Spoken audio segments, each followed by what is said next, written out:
Nagtipon-tipon ang pamilya, kaibigan at mga taga-suporta ni dating Pangulong Noynoy Aquino sa Manila Memorial Park bilang paggunita sa kanyang 4th death anniversary. Ang detalye sa agenda report ni Joash Malimban.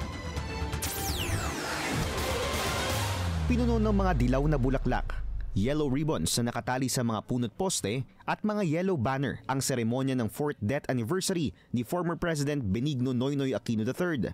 Idinaos ito sa Manila Memorial Park ngayong araw. Sinimulan ito sa isang solemn homily na sinundan ng gospel songs at isang panalangin.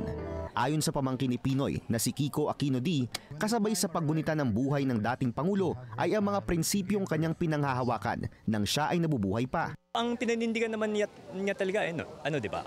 Kung walang korap, walang mahirap. So dapat inaaway natin yung mga tiwali.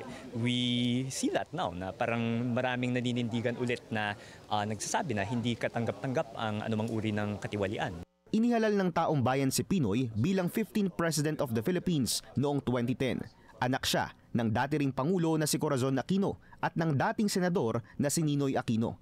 Ilan sa mga nagsilbing simbolo ng kalayaan at demokrasya sa panahon ng diktatorya ni Pangulong Ferdinand E. Marcos. Nakilala si Pinoy sa kanyang daang matuwid slogan noong siya ay tumakbo sa pagkapangulo. Sa kanyang administrasyon din sumikat ang bawal ang wangwang rule na aniyay simbolo ng pang-aabuso ng mga nasa kapangyarihan. Hindi maitatanggi na malaki ang legasiyang iniwan ng Administrasyong Aquino. Ilan dito ay ang pagpapatuloy ng Bangsamoro Peace Process at ang pagpapaigting ng foreign policy ng bansa lalo na sa West Philippine Sea. Matatanda ang sa kanyang administrasyon inihain sa Permanent Court of Arbitration ang kaso laban sa 9-dash claim ng China. At sino bang makakalimot nang mag-break protocol si Pinoy para tawagan si then Indonesian Foreign Minister Retno Marsudi ilang oras bago dapat nakatakdang bitayin ang OFW na si Mary Jane Veloso. Sa kabila nito, humarap din siya sa ilang kontrobersya tulad na lang ng malagim na pagkasawi ng SAP-44, ang kontrobersyal na Manila hostage crisis at ang umano'y mabagal na response ng pamahalaan sa mga naging biktima ng Bagyong Yolanda. Isa sa mga grupong dumalo kaninang umaga ay ang August 21 Atom Movement. Ayon sa kanilang president na si Volt Bohol, hindi man perpekto ang naging pamumuno ni Pinoy, handa silang ituloy ang laban dala ang mga prinsipyo ng kanyang administrasyon. Sabi nga ni Pinoy, the Filipino is worth fighting for. So basically yung tuloy ang laban ng Atom is very much relevant. It was relevant in 1983 and onwards, but it continues to be relevant until now because of what is happening. A lot of our democratic values are being revised. Tila naging reunion ang paggunita sa death anniversary ni Pinoy ngayong araw. Kasama sa mga dumalo ang kanyang kapatid na si Bolsie Aquino Cruz at Viel Aquino D.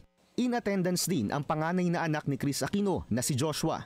Dumalo rin ang 2010 running mate at dating DILG Secretary ni Pinoy na si Mar Rojas. Ang kanyang mga dating cabinet officers na sina former Executive Secretary Paquito Ochoa, former Defense Secretary Voltaire Gazmin, former Deputy Presidential Spokesperson Abigail Valte, former PCO Undersecretary Raymar Phil at iba pang mga opisyal. Matapos ang seremonya, nagtungo ang ibang miyembro ng pamilyang Aquino sa Ateneo de Manila University kung saan isinagawa ang isang memorial lecture para sa pumanaw na dating Pangulo. Para sa agenda, Joash Malimban, Billionaire News Channel.